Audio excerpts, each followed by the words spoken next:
My dear students, most welcome to physics class. आज की इस लेक्चर में डिस्कस करेंगे घूर्णन गतिज ऊर्जा। घूर्णन गतिज ऊर्जा मतलब किसके लिए? तो घूर्णन कर रहे वस्तु के लिए होता है। यदि आप चैनल पे पहली बार हैं तो चैनल को सब्सक्राइब कर लें और इस सेशन को प्यारा सा लाइक कर दें, क्योंकि आज की जो टॉपिक होने वाला है वो घूर्णन गतिज ऊर्जा से रिलेटेड होने वाला है। यानी जो घूर्णन गति है चैप्टर, उसमें खास टॉपिक माना जा रहा है। तो घूर्णन गतिज ऊर्जा होता क्या है? देखिए, सबसे पहले ऊर्जा होता है क्या? ऊर्जा का मतलब होता है कार्य करने की क्षमता। और ये जो ऊर्जा होती है वो दो तरीका का मेनली होती है। एक होता है वस्तु की गत्यावस्था के कारण, और एक होता है वस्तु के स्थिति में परिवर्तन के कारण। तो जो वस्तु की गत्यावस्था के कारण होगा उसको बोला जाएगा गतिज ऊर्जा, और जो वस्तु के स्थिति में परिवर्तन की वजह से होगा उसको बोला जाएगा स्थितिज ऊर्जा। तो यहां पे किसी दृढ़ वस्तु के घूर्णन के कारण संचित ऊर्जा को घूर्णन गतिज ऊर्जा कहते हैं। यानी कोई वस्तु यदि घूम रहा है तो उसके घूर्णन की वजह से जो ऊर्जा होगी वही होगा उसके लिए घूर्णन गतिज ऊर्जा। तो चलते हैं, इसकी फॉर्मूला क्या होगी, इसको कैसे डिराइव करते हैं, सबसे पहले यहां पर हम लोग यूज करते हैं।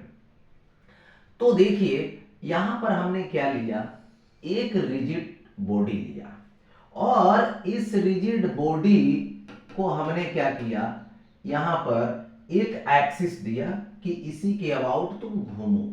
तो यहां पर ये देखो एक्सिस ऐसे पास मैंने करवा रखा है, वाई वाई डैश एक्सिस है, और इसी के अबाउट हम क्या करने वाले हैं, घुमाने वाले हैं। तो जब ये घूमेगा तो सपोज दैट ओमेगा से घूमेगा। किससे घूमेगा? ओमेगा से।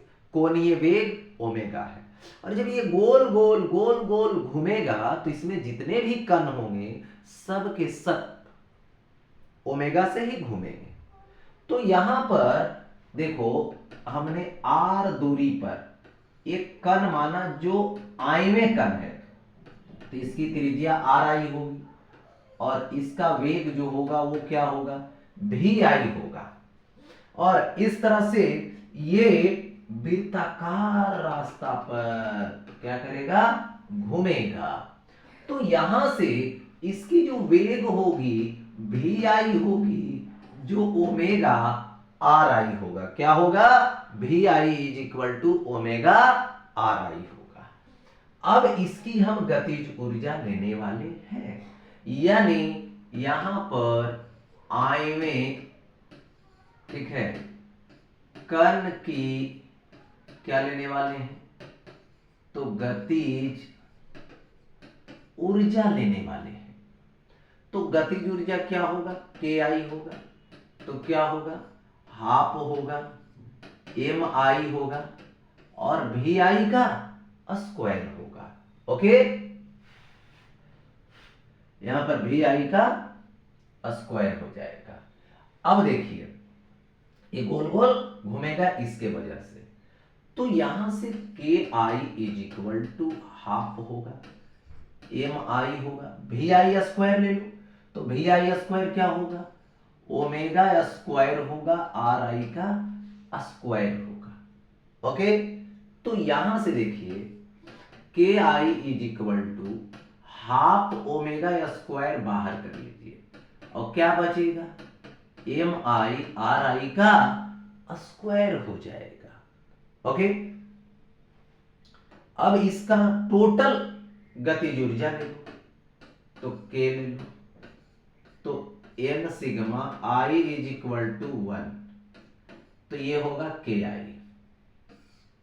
ठीक है, तो यहां से के इज इक्वल टू, देखो यहां पे n sigma i is equal to 1, के आई, तो क्या हो जाएगा यहां से हाफ ओमेगा स्क्वायर, और ये क्या होगा, एम आई और आर आई का स्क्वायर हो जाएगा। अब यहां पर देखिए के होगा, टोटल लिए समीशन कर रहे हैं, है ना, तो जोड़ रहे हैं सबको बारी बारी से, तो हाफ ओमेगा स्क्वायर होगा into n sigma i is equal to 1 होगा और एम आई और आई का स्क्वायर होगा। तो यहां पर ये क्या है, देखो जड़त्वाघूर्ण है, इसको क्या बोलिएगा, जड़त्वाघूर्ण यानी आई, तो यहां से k इज इक्वल टू होगा half omega square into I. So घूर्णन गतिज ऊर्जा k is equal to half I omega square होगा, हाफ आई ओमेगा स्क्वायर हो जाएगा।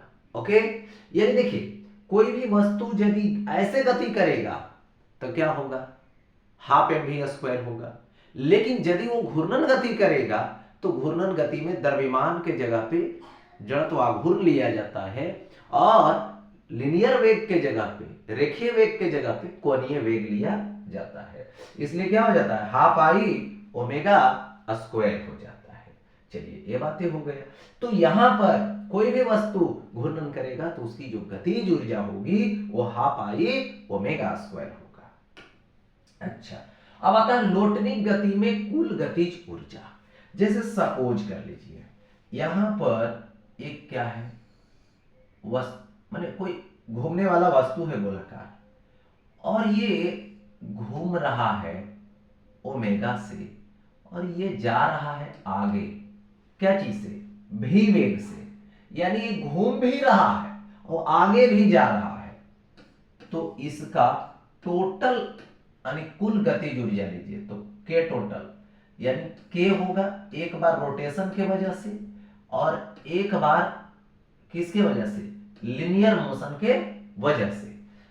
तो के टोटल इज इक्वल टू, देखिए यहां से होगा रोटेशनल के वजह से half I omega square plus linear मतलब रेखीय के वजह से हाफ एम भी स्क्वायर, हाफ एम भी स्क्वायर होगा।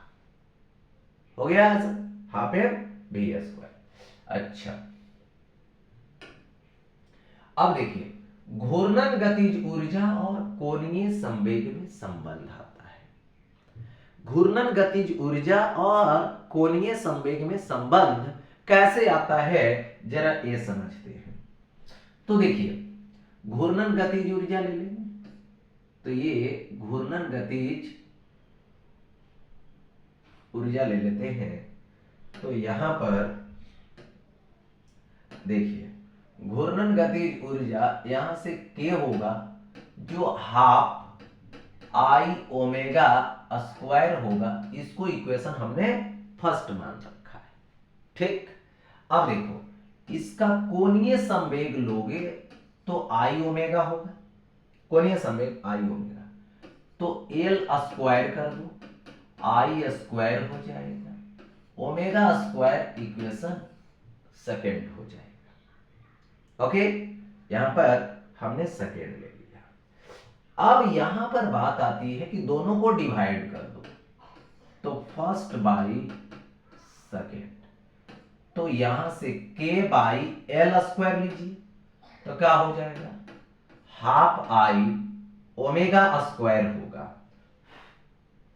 हाफ आई ओमेगा स्क्वायर होगा, बाई क्या होगा, आई स्क्वायर ओमेगा स्क्वायर। चलो ठीक है, ओमेगा स्क्वायर से ओमेगा स्क्वायर कैंसिल हो जाएगा, एक आई से एक आई कैंसिल हो जाएगा। तो यहां से क्या आ रहा है, के आ रहा है और बाई एल स्क्वायर आ रहा है, और क्या आ रहा है, तो यहां से देखिए 1 बाई ये आ रहा है 2i नीचे। So k is equal to L square by 2i, यही हो गया रिलेशन, यही क्या हो गया, यहां पर रिलेशन हो गया। देखो बाबू, तो एक घूर्णन गतिज ऊर्जा, एल कोणीय संवेग, आई क्या है, जड़त्व आघूर्ण। ठीक है, तो यहां पर ये क्या हो गया इसके साथ, तो इस तरीके से यहां पर संबंध दे दिया गया। तो अब देखिए कुछ यहां पे चीजें हैं, जैसे मैं बता दूं साइड में थोड़ा सा, ठीक है। ये आप देख रहे हैं जैसे यहां पर क्या रेखीय संवेग और गतिज ऊर्जा में संबंध था, तो गतिज ऊर्जा में रेखीय गति में k बराबर पी स्क्वायर बाई 2m, तो यहां p रेखीय संवेग नहीं, यहां कोणीय संवेग, m नहीं, यहां पर I हुआ। तो सेम इसी तरह से चलता जाएगा। क्या चलता जाएगा, जरा ये समझ लें। देखिए कि अब आगे जो बातें आएगी रेखीय से संबंधित लेते हैं, जैसे किया गया कार्य लेते हैं, तो वहां क्या होता है बल गुने विस्थापन, यहां पर हम क्या लोगे कोणीय संवेग के साथ लेंगे, सॉरी कोणीय के साथ लेंगे। तो यहां पर W इज इक्वल टू क्या होगा टॉर्क इनटू डेल्टा थीटा होगा।